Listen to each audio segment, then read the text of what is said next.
am Adrian Saunders, and I am a judge of the court. I am actually the longest serving judge of the court. I'm a native of St. Vincent and the Grenadines, and I've had a pretty boring past, kind of. I went to school in St. Vincent, and after sixth form, went to the Faculty of Law at Cave Hill. It's actually a little interesting how I got there, because I never intended to do law. I've met some people who have said to me that they wanted to be lawyers from the time they were kids. That has never entered my mind. There was no lawyer in my family, and my grandfather always used to tell his daughter, my mother, that there aren't any lawyers in heaven. So, so the point is that in sixth form, I knew I wanted to go to college, and there were these scholarships that were being offered, and you had to sit an exam. And to apply for the exam, you had to state what course of study you wished to do. And I didn't have a clue. I was doing arts, English, history, economics at A levels. And when the extramural tutor noted that I was having difficulty in putting down something, he said, well, they just started a law faculty in Barbados. Maybe you could put down law. I said, well, I shrugged my shoulders and I said, well, yeah, sure, why not? And that was it, you know. The value of a body like the CCJ, the value of any apex court, lies not just in the decisions that it hands down. In every country, the apex court, the president of the apex court, is very much involved in, for example, judicial education. It makes very little sense for an apex court to be the final arbiter of the rights and wrongs of what judges of courts below engaging, but not lend their muscle and their effort to judicial education, to ensuring that judicial officers are constantly updated on processes which the final court consider to be the most appropriate processes. So there's a direct link between your apex court and the influences that are necessarily brought to bear on the courts below. So it's more than just adjudicative work. It's also pointing the direction of, as you said, strengthening capacity building, modernization, appropriate use of technology, and that's something which is very critical in the justice system, the appropriate use of court technology. Judges and the justice system tend naturally towards conservatism, because it's part of your habit of thought. It's what you're trained in. The common law system that we have is premised on the adoption of precedents in the past.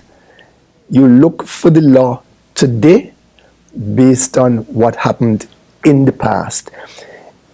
It develops a kind of comfort with stability, and the rule of law too naturally places a high premium on stability, on predictability, on certainty, and it is a little leery of adventurism, of uncertainty, and so on. So that judicial officers tend naturally towards upholding the status quo. We do a lot of things. Well, why have you done that? Why do you do that? Well, that's how it's always done. So innovation doesn't come naturally to justice systems and to judicial officers. And so special effort has to be made to interrogate all the processes that currently are utilized in order to determine, well, what about these processes assist or lends itself to retarding its excellence, to creating inefficiencies. And having asked that question, we have then asked, what new processes, what new technologies can we introduce in order to make the processes more efficient? That's something that every judiciary has to do, it needs to do, and unless it does so, it will continue to be less than efficient. It will continue to be very efficient. What exacerbates that problem is that since independence, the courts in the Caribbean have, put it this way, the resources available to courts in the Caribbean have not kept pace with population expansion and with the proliferation of cases that now are clearly evident in every country.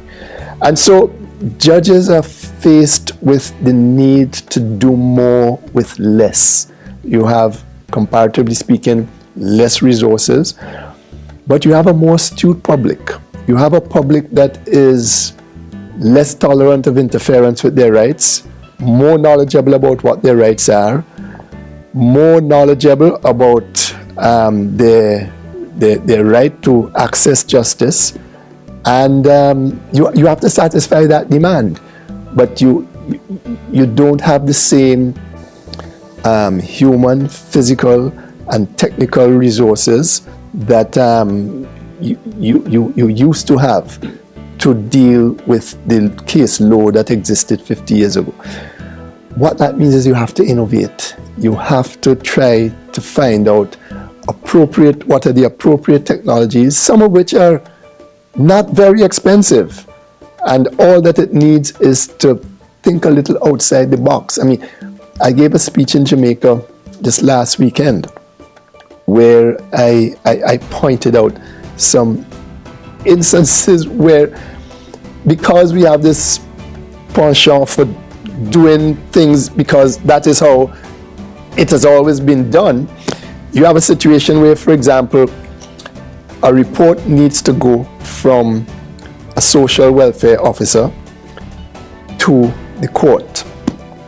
There's a computer in the office of the social welfare department. There's a computer in the court. Does the social welfare officer email that report to the court? No. It's printed. It's given to somebody who takes it physically to the court. Somebody receives it. They stamp it. They then send it to another officer who does something with it before it is placed on the judge's desk. Sometimes a week, 2 weeks might pass before that happens. In the meantime, the case comes up. The judge says, well, I haven't received the report from the social welfare officers yet, so case is adjourned for another 2 weeks. Now, you hear stories like that and you cringe because there is no financial output that is necessary in order to cure that problem. And that's just one example, but there are many more examples like that.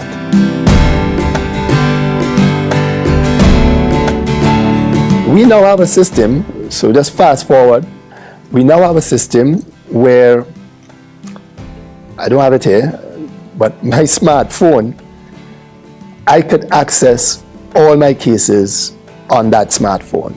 So it's a radical change in terms of the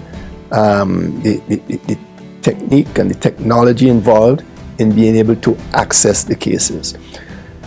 We've developed APEX, Advanced Performance Exponents, which is an agency that is tasked specifically with creating innovative solutions to address matters where core technology can solve some of the bottlenecks and enhance the efficiency the processes involved in the courts. And Apex has the capacity, because it has already shown its worth in the CCJ, in assisting in that transition that I spoke about. It has the capacity similarly to revolutionize the way in which cases are filed, cases are accessed, cases are stored. But it's more than that, because the ability to be able to access your cases electronically in a form such as the one I described allows you a management tool to be able to understand where your bottlenecks are at the push of a key. You just simply by entering certain commands in your computer, you're able to discern where your bottlenecks are and apply resources to opening up the bottlenecks so that the cases flow through. You're able to generate reports that will give you some sense of how well you're doing or how badly you're doing in certain areas. And that is really what we need, because a lot of courts in the region,